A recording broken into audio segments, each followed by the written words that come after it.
PlayStation have been making lots of choices recently that have gone down about as well as a cup of cold sick. And it looks like gamers have finally had enough, and they're planning to fight back. Now, the straw that broke the camel's back is the move to end physical game releases in 2028, meaning that after 30 years of disc-based gaming, they've finally taken discs outside and told them to look at the flowers. Just look at the flowers. Now, let's just establish the facts. Physical games are still around, although they have certainly been a reduction over the last few years due to a number of factors, namely game stores closing down, often due to poor direction, but I have another video on that. Sports shop, game shop. But the long and short, I think the pandemic sped up that decline, as well as the fact we didn't have much of a choice, but also with the loss of brick and mortar stores, people weren't able to actually just nip in and pick up a game or have a browse and potentially find a hidden gem.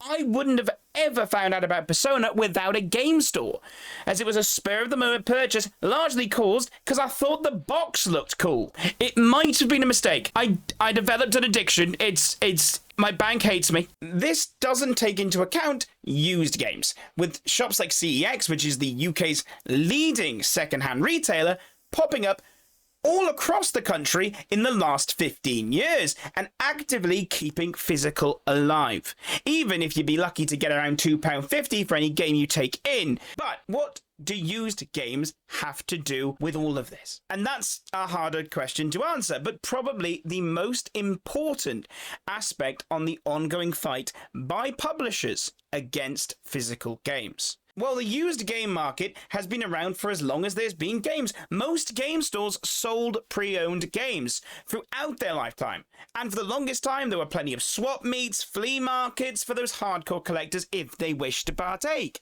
In the past, when a game would come out, maybe it didn't get the insane commercial success at first, but the devs and the publishers made enough money compared to what it cost to go with it.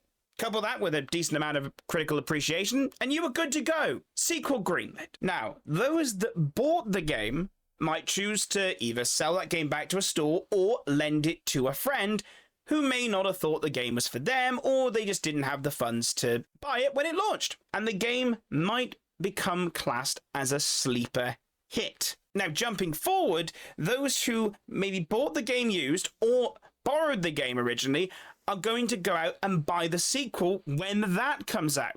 And thus, we would see a rise in commercial sales from entry to entry. Now, this rise in sales would benefit the publisher and the developer, and even if they didn't get that added kickback from the additional sales of the original game, they still saw a net positive as they continued to invest in these franchises, which was then rewarded by the gamers as they purchased more entries within the series. Win-win, right? But, and it's a big but, the publishers sell the game to stores. So the publishers didn't have a direct link to customers, so if the store then buys a used copy, it effectively cuts out the publisher, meaning they only make money from new copies of games. The stores get directly from them. Now, there are situations where a game is in such high demand that stores will ask the publisher to reprint games, but if they've got used copies, that doesn't matter. Once it's entered the used market space, the publishers were completely cut out, and that's why the rise of digital availability saw them screaming money, money, faster than Mr. Krabs. He's got money! During the PS3 and Xbox 360 era, there was a shift in trends. The internet was becoming way more ingrained in our day-to-day lives. Most households had some form of internet that wasn't just dial-up connection. Social media was growing, with YouTube, Facebook, and for you dinosaurs out there, MySpace entering the fray. All those things ended up leading to the growth of digital marketplaces, allowing publishers to sell more directly to consumers, cutting out the distribution and printing costs of physical games, and replacing those with a much smaller service fee to the storefronts directly. It's a large reason why on PC, the first major platform to abandon physical games, has seen so many attempts and failures of storefronts, as publishers tried to find ways around the service fee, with the EA app, Epic Games, and Ubisoft Connect being some of the main publisher-led approaches. We all know Steam eventually won out. I mean, who's buying a game from Ubisoft Connect? Really?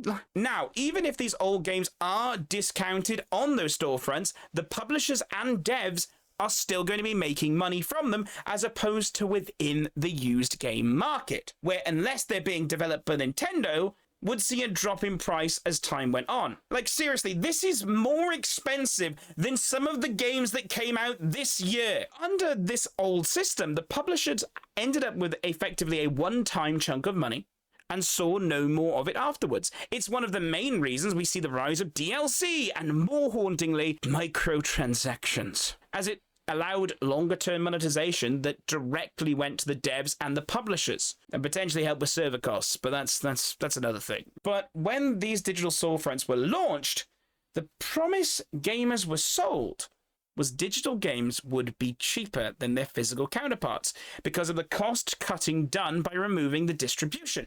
And for a time, this was true.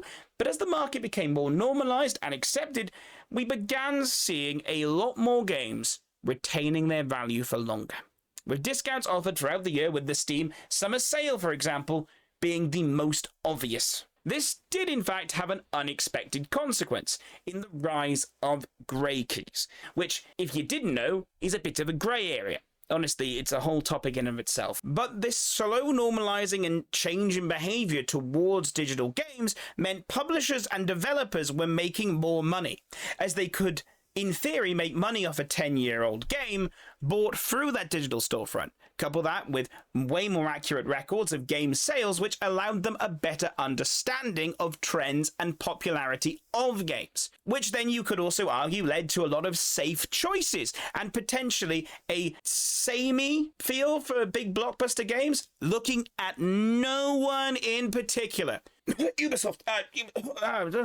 sorry, let's get a glass of water. That's Ubisoft. While the PS4 and Xbox One era of gaming didn't really have any significant change or effect on the digital space, both saw a steady rise in digital sales, and we did have both major consoles utilizing a subscription service fee to access online games on their console. And while the original vision for the Xbox One was an always online machine that didn't allow the sharing of games, they slowly walked that one back, maybe in part to this video from Sony. This is how you share your games on PS4.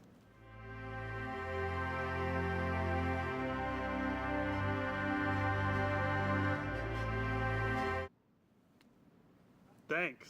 And that aged like milk now, didn't it, Sony? But during this era, we did see the introduction of Game Pass, which built on the introduction of streaming-like services that was slowly changing the whole media industry, led, of course, by everyone's favorite overlord of our lives, Netflix.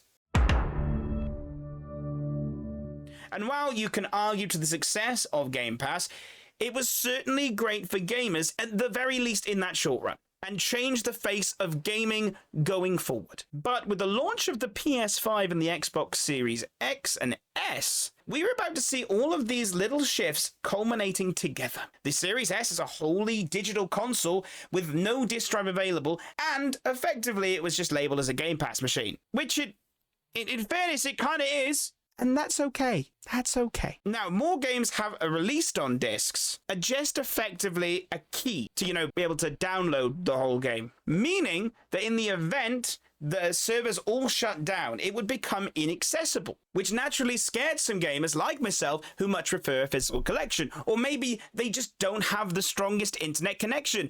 And I'll remind you that there are a lot of places across the world, even in developed countries, that do not have stable internet speeds for an assortment of reasons. Or maybe, just maybe, they want something tangible to see, because a name in my library just doesn't feel the same as a shelf that reminds me about my financial instability. Now, these worries were furthered with the Switch and its use of cloud-based games, mainly, admittingly, for games that probably would have been impossible to get on those carts or run natively on the Switch. And they are generally considered to be universally the worst way to play any of these games, to the point that the Kingdom Hearts series is now coming to Switch too. The cloud versions have now been delisted and will become inaccessible as of June 2027. In fairness to Square Enix, they are giving people discounts of the digital version of the non-cloud versions.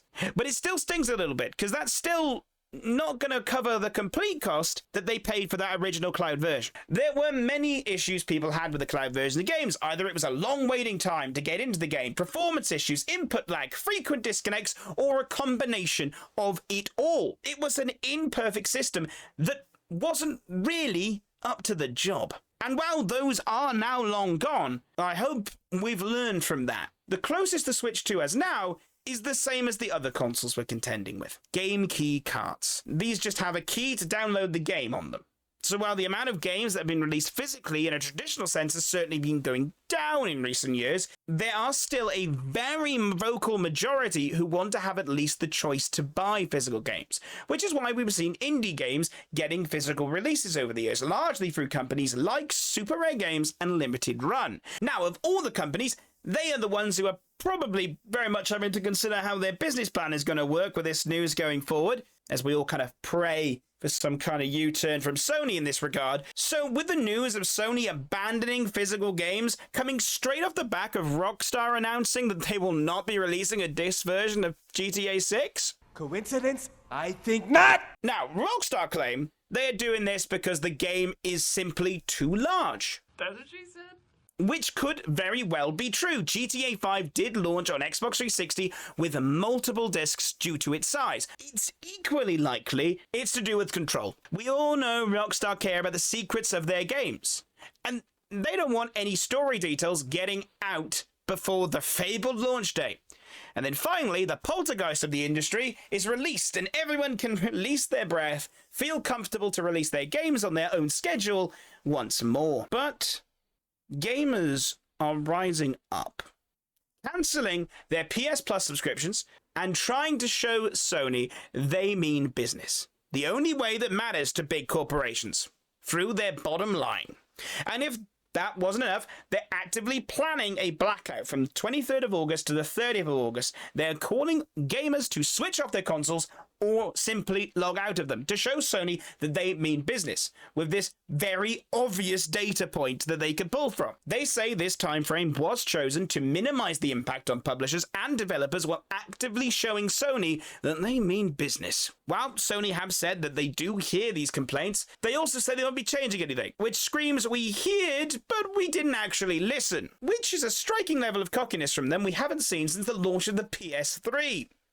And oh boy, did that affect their bottom line for a generation. Also their reputation. Ridge Racer! But of course, gamers losing their patience with Sony isn't a surprise. There's been building resentment towards Sony with each passing decision, from Bluepoint's closure, which saw them develop nothing during their time they were actually owned by Sony. This was largely due to Sony's insane demand for live service games, which, judging by all the live service games they've released, has gone really well. This doesn't even begin to address the fact the wider Sony group has also deleted films distributed by Studio Canal from their digital libraries of many consumers due to a license expiry this year, which makes it harder to get excited about the prospects of an all-digital future, as they can just be deleted. Your money can go up in flames without your input.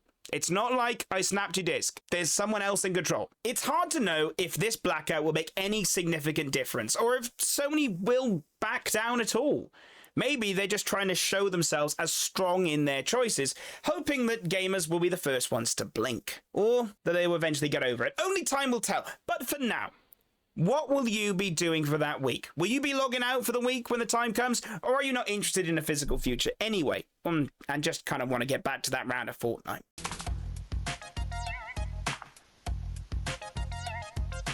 Let me know down in the comments below, and of course, if you enjoyed this video, remember to give me a like and a subscribe, and check me out over on Twitch at twitch.tv/the_entitledgamer. I'm live 4 times a week, Monday, Wednesday, Friday, and Sunday, playing all kinds of different things. But for now, bye!